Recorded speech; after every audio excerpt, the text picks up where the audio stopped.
It's been called the saddest acre in America, perhaps the most solemn reminder of the past 10 years of war. Arlington Cemetery, Section 60, the final resting place for hundreds of America's most recent war casualties, those who paid the ultimate sacrifice in Afghanistan and Iraq. It's a place Beth and Michael Bell know all too well.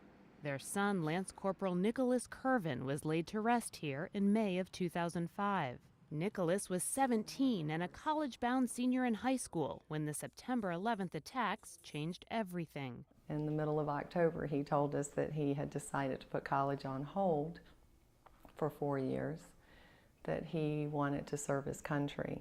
We knew that he was very moved by 9/11, and he felt like it was his time to do something, and that this was his calling.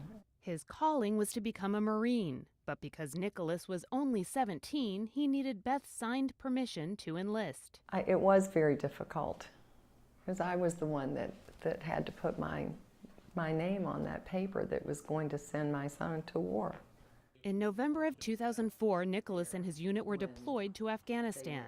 The following May, just 3 weeks before he was due to return home, they were involved in a firefight against insurgents along the Afghan-Pakistan border. It was Mother's Day, May the 8th, 2005, and that night we had the knock on the door, and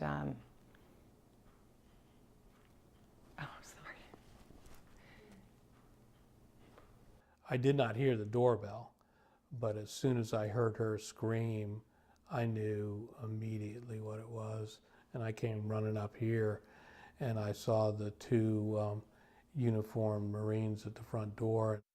They were involved in a 6-hour firefight, and Nicholas and another boy were the squad leaders, and they were the first to clear the cave, and they were shot. 6 years later, the intense firefights along the border continue. Where Nicholas once fought are new troops, just as committed to their mission, but often now from a generation with only vague memories of the attack that started the war. I think I was in 5th grade when 9/11 happened, and I didn't see the actual planes, but I just saw the towers burning, and I mean, at that age, I didn't really know what that meant. I remember very few of it, you know. Just always like, as a civilian, you just, you're gonna do your own thing, you know. Still, these young soldiers from the 172nd Infantry Brigade insist they never lose sight of what they're fighting for.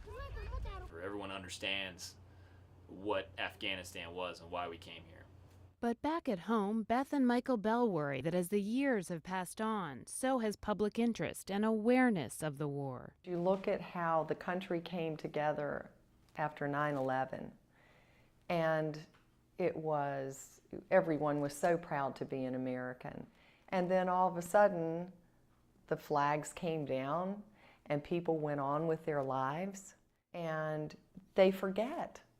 And especially now, 10 years later, they forget. We had Nicholas pay a severe price for that freedom, so we cannot forget. We can't let other people forget that there are thousands of Nicholases out there still doing the job. They're still fighting for our freedoms. Kelly Daschle, Associated Press.